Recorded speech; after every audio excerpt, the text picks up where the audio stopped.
India మ్యాప్లో కూడా అన్నీ కూడా ఇప్పుడు మౌంటైన్స్ ఇచ్చినప్పుడు ఎలా గుర్తుపెట్టాలి, రివర్స్ ఇచ్చినప్పుడు ఫ్లో ఎలా చూపించాలి, ఒక రీజియన్ ఇచ్చినప్పుడు షేడ్ చేయాలి, క్యాపిటల్స్ ఇచ్చినప్పుడు డాట్ పెట్టడము, ఇవన్నీ కూడా మనం ప్రాక్టీస్ చేసాము ఆల్రెడీ క్లాసుల్లో. ఇంకా ఎవరైనా చేయకపోయినట్లయితే ఈ విధంగా చేయండి. అట్లాగే రీజియన్ ఇచ్చినప్పుడు కంపల్సరీగా దాన్ని మనము షేడ్ చేయాలి. కొంత ఏరియానైనా మినిమం ఏరియా అయినా షేడ్ చేయాలి. లేకపోతే area for example Malwa plateau అన్నారనుకోండి, మాల్వా ప్లాట్యూ అన్నప్పుడు ఏదో ఒక చుక్క పెడితే ఎక్కడుంది మాల్వా ప్లాట్యూ అనేది మనకి సరిగా అర్థం, ఎంత రీజియన్లో ఉంది. కొన్నిసార్లు డాట్ కూడా పెట్టకుండా ఓన్లీ యారో మార్క్ పెట్టేసి డ్రాగ్ చేసి రాస్తూ ఉంటారు. సో అటువంటి సందర్భంలో మంచి మార్క్స్ వచ్చే పిల్లలకి మార్క్స్ పోయే అవకాశం ఉంటుంది. కాబట్టి మీరు ఆ లొకేషన్ని సరిగ్గా ఐడెంటిఫై చేయండి.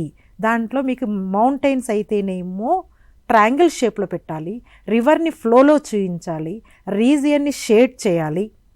ఓకే, క్యాపిటల్స్ని అయితే చెప్పాం కదా డాట్ పెట్టి రాయాలి. ఇంకా మనం మ్యాప్ పాయింటింగ్లో చూసుకున్నట్లయితే మనకు ఫస్ట్ బాగా ప్రాక్టీస్ కోసము ఫస్ట్ మౌంటైన్స్ అన్ని ప్రాక్టీస్ చేయండి. పీక్స్ అండ్ మౌంటైన్స్ ఒక మ్యాప్లో ప్రాక్టీస్ చేయండి, రివర్స్ అన్ని ఒక మ్యాప్లో ప్రాక్టీస్ చేయండి. అట్లాగే ప్లాట్యూస్, మెయిన్లీ మనకు 3 ప్లాట్యూస్ ఉంటాయి. ఆ ప్లాట్యూస్తో పాటు అదే మ్యాప్లో మనకి కోస్టల్ రీజియన్స్ అంటే కోస్టల్ ఏరియాస్ ఉన్నాయి కదా, అవి కూడా ప్రాక్టీస్ చేసినట్లయితే ఒక 4 or 5 ఇండియా మ్యాప్లోనే మనం మొత్తం మ్యాప్ పాయింటింగ్ నేర్చుకోవచ్చు.